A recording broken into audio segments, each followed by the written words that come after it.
Hello everyone, Cheek here with another Transformers review, and today I will be reviewing Megatron Transformers Earthspark, the number 2 in the set for Build-A-Figure for Dr. Meridian Mandroid. And it has the packaging a little bit damaged, but whatever, it's all plastic free except tape and glue because it's trying to be more eco-friendly, which is perfectly fine with me because I only care about the figures in this case.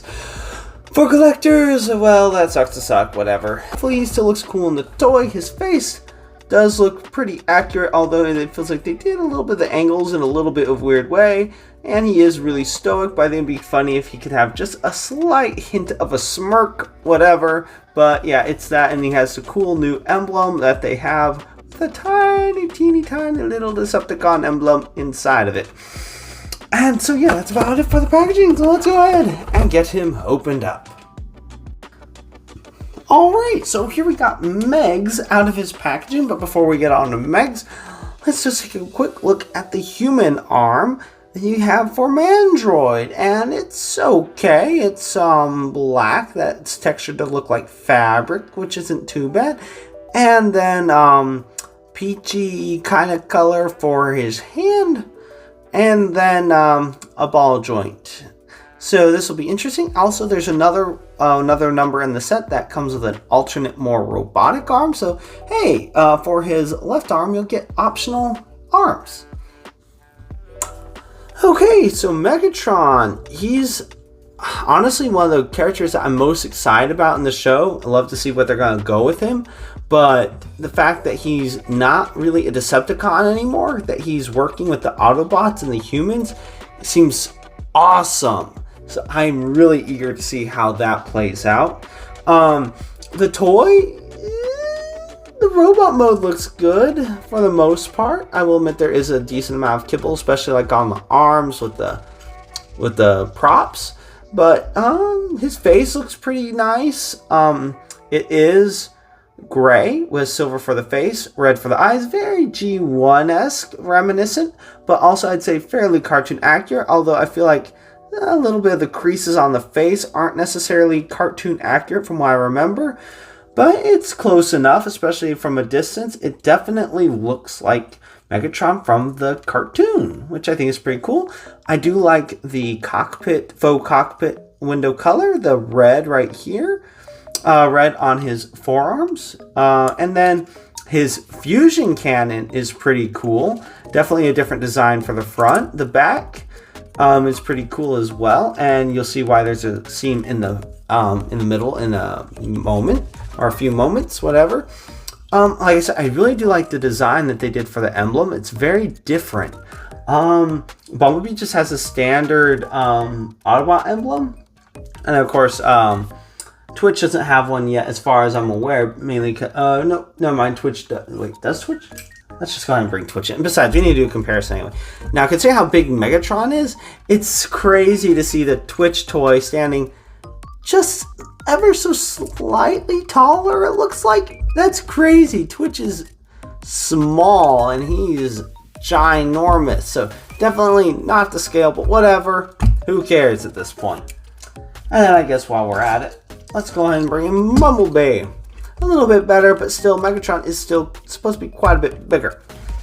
Okay, there we are. Done with comparisons. Got that out of the way. At least for robot mode. Should we really? There's not really doing much point, because we all know, hey, they're not in scale, really, so it doesn't really matter. Anyway, yeah. Anyway, back to the robot toy figure. Anyway. He doesn't, okay, I guess we can go on to articulation, because his legs, they're pretty much the dark gray with gunmetal for like the thighs, it looks like, and then for the feet. So there is a lot of G1-esque style elements. Like this does remind me a lot of G1 Megatron's legs. So I do like that, but obviously he turns into like, it's not an osprey, but it's definitely like, it feels like a futuristic kind of stylized, sort of like an osprey. Not animated Megatron, obviously. Anyway, his transformation is kind of interesting, and it's simpler than Bumblebee's. It's a little bit easier, but it just looks bad, in my opinion. It's not horrible. It's not as bad as Core Class Sludge, which, yeah, that one's bad. Anyway, let's wiggle that out. Fusion cannon, pretty cool. Let's off that off to the side. Guess we can go ahead and rotate these around. But he's very interesting to transform, but also simple. And oh wait, before we transform, articulation. Head is on a ball joint, but it's very tight on mine. You can look up about that far, down about that far. Just itty bitty wibbly wobbly. He can look about that far this way, about that far this way. He can't really do a full 360. I mean, I suppose you could, but then you'd really risk scratching his face paint, which I really don't want to do because it is pretty nice. And also, it feels like it is a little tight, and I'm afraid it's going to start to split his head, which only appears to be glued, not screwed. Okay, so yeah, flip those around, and you kind of want to just start to bring those up a little bit. I guess rotate these around a little bit. No, rotate around this way a little bit, because as you can see, that's the back part of the faux cockpit. Lift that up, lift and rotate these, and they'll tab right into his side.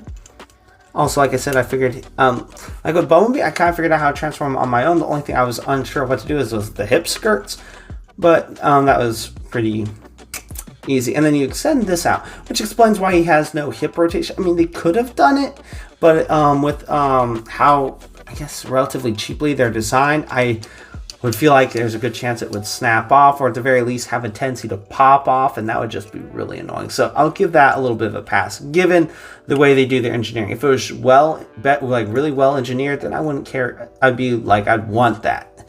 Anyway, but you go ahead and clip these together. Then you just bend at the elbow and shoulder. Get those tabbed in. Bend shoulder, get these tabbed in.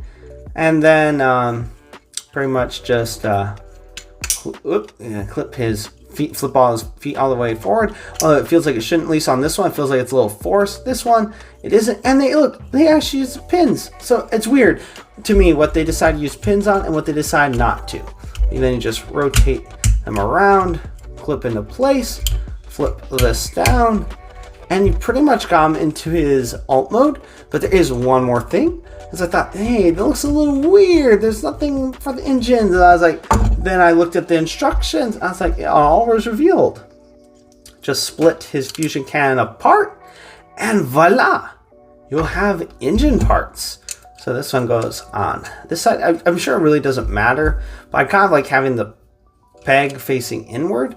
You just peg them in, and there you have, whoops, and there you have the rest of the engines. I mean, it does look a little goofy the way it hangs out. I don't have the cartoon model on hand right now, so I can't say if these actually extend this far out, but still, it's a interesting way to incorporate the weapon into the vehicle mode. I will say it is a little frustrating. Like I said, I've said in the past, it's weird how it seems to only really be well, not only Megatrons, but a decent number that I've seen where it's like, if you lose the weapon, you're kind of out of luck for the vehicle mode. But as you can see, it's just, I don't know, it's a wedge almost. It looks like something you'd shove under the door, like a doorstop almost. Not that bad, but still, it's just kind of blasé. And I knew that before I even got him. Like, I knew it was going to be something like this, because it's just like, I mean, obviously there was pictures of it, but still, the character really awesome from what I've seen.